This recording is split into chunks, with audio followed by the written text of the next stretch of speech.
مساء الخير لكل أصدقائي ومتابعيني الحلوين.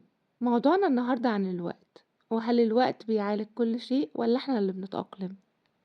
عمرك سمعت الجملة دي؟ سيبها على الوقت، الوقت كفيل بكل حاجة.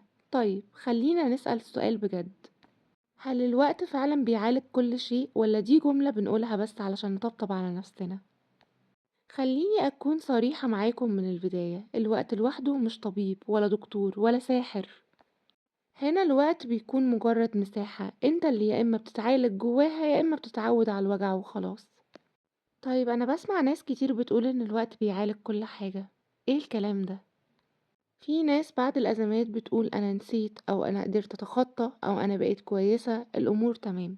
بس الحقيقة كتير منهم ما نساش حاجة، هو بس بقى عارف ازاي يتعايش مع الألم او الوجع اللي هو مر بيه.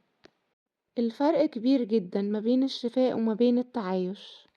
الشفاء الحقيقي لما تحس بجد إن الألم بدأ يقل وإن الذكرى بدأت تكون أهدى، إن الوجع أصبح ما بيتحكمش فيك. التعايش بقى إنك تكمل بس الحاجة لسه وجعاك حتى لو مش باين عليك، هي كده كده موجودة. هنروح دلوقتي لسؤال مهم جدا. في حد ممكن يجي يقولي طيب ليه في وجع ما بيروحش؟ في أوجاع للأسف الوقت مش كفيل إن هو يشيلها، زي إن احنا نفقد شخص كان مكانته كبيرة جدا في حياتنا، أو نتعرض لخيانة من حد كنا مستحيل نتوقع منه ده، أو خذلان، أو ممكن تكون مجرد كلمة اتقالت في وقت غلط بس انت مش قادر انك تتخطاها من جواك، أو ممكن يكون إحساس انت مش قادر انك تخرج منه، إحساس انك ما كنتش كفاية في حياة حد. الأوجاع دي مش بس مجرد ان هي محتاجة وقت، هي محتاجة فهم، محتاجة اعتراف ومواجهة. واهم حاجة ان المواجهة دي تكون نابعة من جواك، قادر انك تواجه نفسك وتعرف انت عاوز ايه، عاوز تكمل ولا عاوز تخرج من الدايرة دي. علشان كده ممكن نلاقي ناس بنقابلهم على الرغم ان عدى عليهم سنين كتير جدا، وبرضه اول ما السيرة بتيجي قلبهم بيوجعهم كأن الحاجة لسه حاصلة امبارح. نروح هنا بقى لنقطة علم النفس. علم النفس بيقول ايه؟ بيقول حاجة مهمة جدا، الوقت لا يعالج الصدمات، المعالجة هي اللي بتعالج. يعني ايه بقى الكلام ده؟ يعني انك تكون شخص واعي فاهم اللي حصلك، تعترف بمشاعرك دي وما تستخفش ابدا بوجعك، وحاول قدر المستطاع تبعد كل البعد عن انك تقول انا كويس انا تمام وانت مش كويس. الوقت كفيل ان هو يساعدك بس بشرط واحد، انك تتحرك صح وتاخد اول خطوة في طريق التعافي. ليه بقى بعض الناس بتحب جملة الوقت بيعالج؟ هي جملة مريحة صح؟ ما فيهاش مجهود ولا بتطلب مواجهة. أحيانا الجملة دي بتخلينا نوصل لإحساس إن الوجع ممكن يختفي لوحده أو الأيام هتعمل اللي علينا نعمله. بس الحقيقة المؤلمة لو سبت الوجع من غير ما تفهمه، هو كده كده موجود جواك، هيفضل موجود بس مستخبي أو لابس قناع.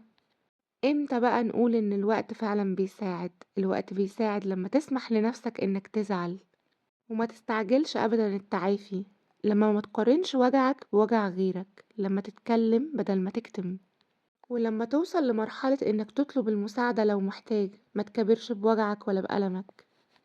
الوقت بيعالج لما بيكون معاه وعي، لما بيكون معاه شغل على نفسك، لما بيكون معاه صدق.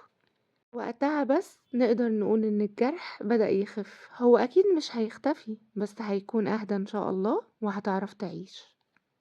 طيب هل كل حاجة لازم تتعالج؟ سؤال مهم جدا هنروح لإجابته. مش كل وجع لازم يروح.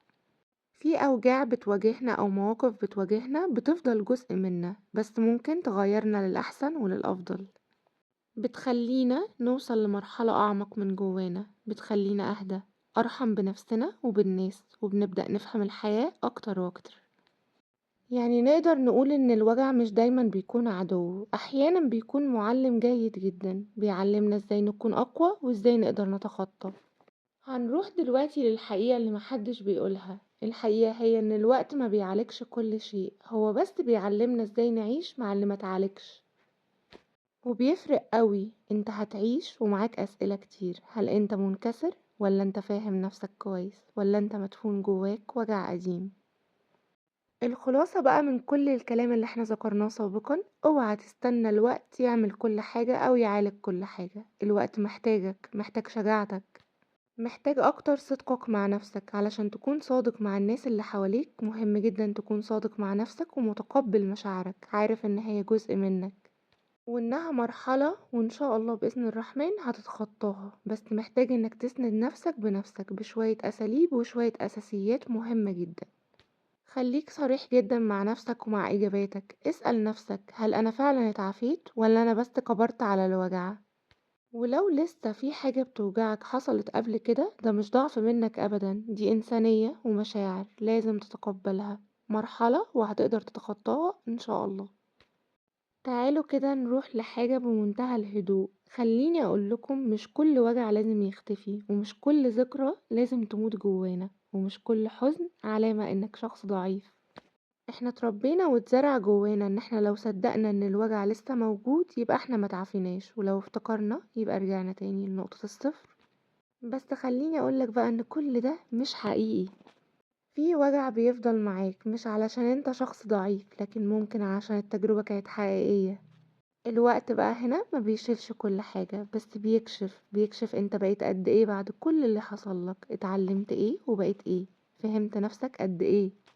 هنا بقى هنروح لنقطة الفرق الكبير ما بين انك تكون عايش وانت شايل الوجع، وما بين ان الوجع هو اللي شايلك. الفرق ده انت اللي بتحدده مش الوقت ابدا.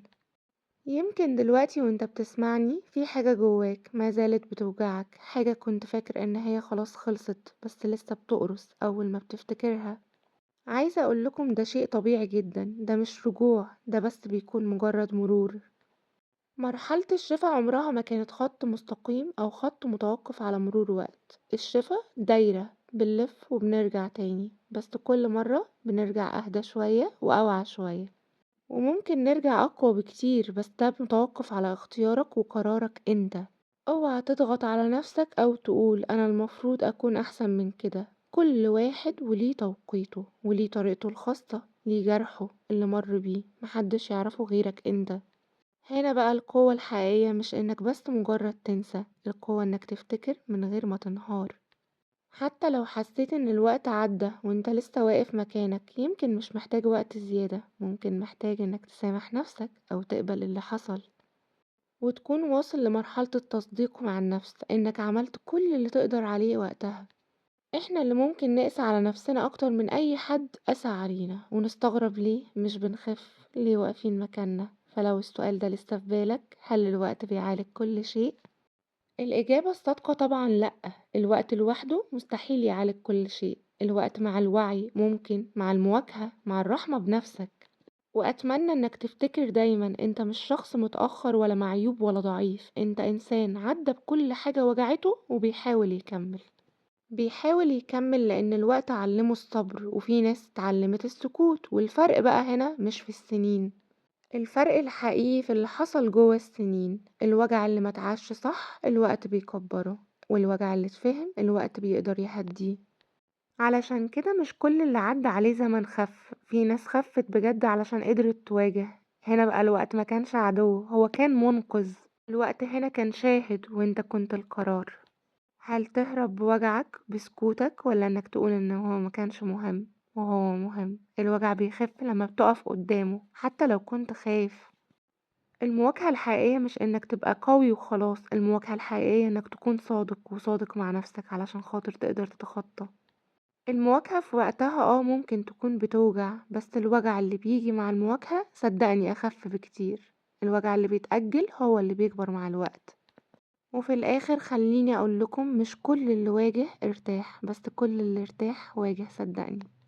لو وصلت معايا لحد هنا فاتأكد انك شخص بيحاول يفهم نفسه صح، وده في حد ذاته شفاء. اكتب في الكومنت، مش لازم تحكي كل حاجة، هي ممكن تكون مجرد كلمة بس لسه بتعلم. لو حسيت ان الكلام ده شبهك، اتمنى تشترك في قناتي علشان اللي جاي مش علشان الهروب، هو بس علشان الفهم. والفهم هو اول خطوة في اي طريق شفاء. مستنية ارائكم من خلال الكومنتات. نورتوني. الله يريح قلوبكم يا رب.